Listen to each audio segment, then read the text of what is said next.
என்றும் நான் செல்ல மாட்டேன்.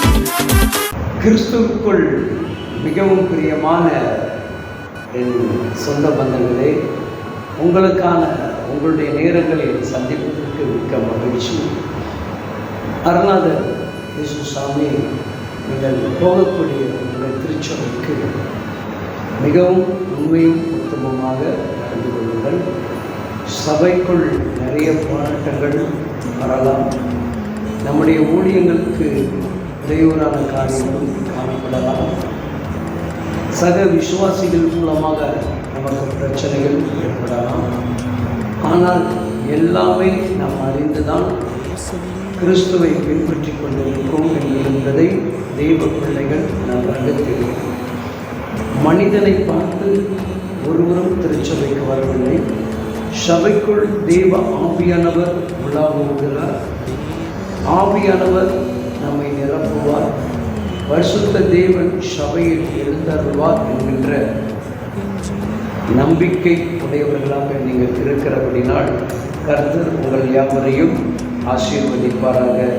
வேதம் இப்படிதான் சொல்லுகிறது. தாவீதுடைய நாட்களில் சவுலுக்கும் தாவீதுக்கும் சில நெருக்கடிகள் காணப்படும் பொழுது அங்கு இஸ்ரவேல் ஜனங்களுக்கு ஆண்டவர் கொடுக்கப்பட்ட அந்த உடன்படிக்கை பெட்டியை தன்னுடைய இடத்திற்கு கொண்டு வருவதற்காக தாவீது பிரயாசப்படும் பொழுது அவன் தன்னுடைய சபை ஜனங்களிடத்தில் கேட்டுக்கொள்கிறது வேதம் நமக்கு போதிக்கிறது. 1 நாளாகமம் 13ஆம் அதிகாரத்தில் 4வது வசனம் இப்படியாக சொல்லுகிறது. இந்த காரியத்தில் சகல ஜனங்கள் பார்வைக்கு செம்மையாக இருந்தபடினால் சபையார் எல்லோரும் அப்படியே செய்வோம் என்றார்கள்.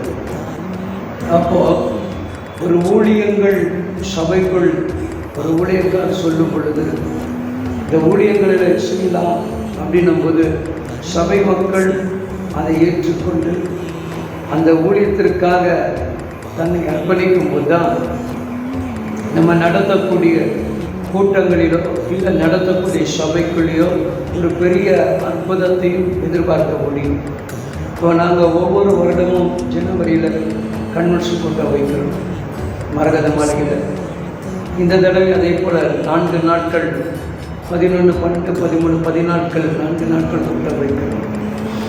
இந்த கூட்டத்திற்காக சபை மக்கள்லாம் சேர்ந்து ஒன்று கூடி செபிக்க ஆரம்பிக்கிறோம். அப்போது அந்த செபமானது அங்கே ஒரு பெரிய அறுவடையை கொடுக்கும் என்கின்ற நம்பிக்கை. அது மாத்திரம் ஒவ்வொரு மாதமும் அமாவாசை என்கின்ற அந்த நாட்களில் மரகத மாளிகையில் விசேஷ ஆவிக்குரிய அபிஷேக கூட்டத்தை நடத்தும்.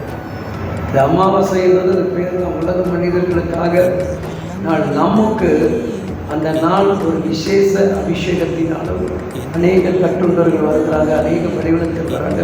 அந்த கூட்டங்கள் ஒரு மாதம் நடக்கும்போது அதற்காக பிரயாசப்படுகிறோம், செபிக்கிறோம். அதனால் அங்கே எண்ணற்ற மக்கள் விடுதலை அடைகிறார்கள். அப்போ சபை மக்களும் சேர்ந்து தான் ஊழியர்களோடு இணைந்து ஒருமனப்பட்டு நாம் செபிக்கும் போது தான் ஒரு பெரிய எடுப்பதிலையும் ஒரு அறுவடையை நம்மால் பார்க்க முடியும்.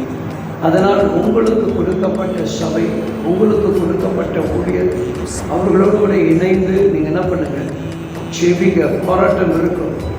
ஜெபிக்க தான் உன் வாழ்க்கையில் கர்த்தர் உன்னை தனித்துவமாக எடுத்து பயன்படுத்தக்கூடிய நாட்கள். நெருக்கத்தையோ போராட்டத்தையோ பிரச்சனைகளை கண்டு நம்ம பயந்து அதிலிருந்து நம்ம விலகி போகாதபடி அதற்குள் நம்ம உறுதியாக நிற்கும் பொழுதுதான் ஆண்டவர் நமக்கு அனுகூலம் செய்கிறார். அதான் சபையார் சொல்கிறார்கள், இந்த காரியம் நல்லது, சொன்னது நல்ல வார்த்தை தான். ஏன்னா கர்த்தருடைய உடன்படிக்கை பெட்டி தன்னுடைய இடத்துக்கு வருவதில் அந்த எல்லா ஜனங்களுக்கும் ஒரு உடன்பாடு இருந்தது. அதுபோல தேவ பிள்ளைகளே, கர்த்தருடைய ஆசீர்வாதங்கள் சபை நடுவுக்குள் வர வேண்டும் என்பது எல்லா ஜனங்களுக்கும் அதனுடைய மகிழ்ச்சியும் சந்தோஷம் இருக்கிறது.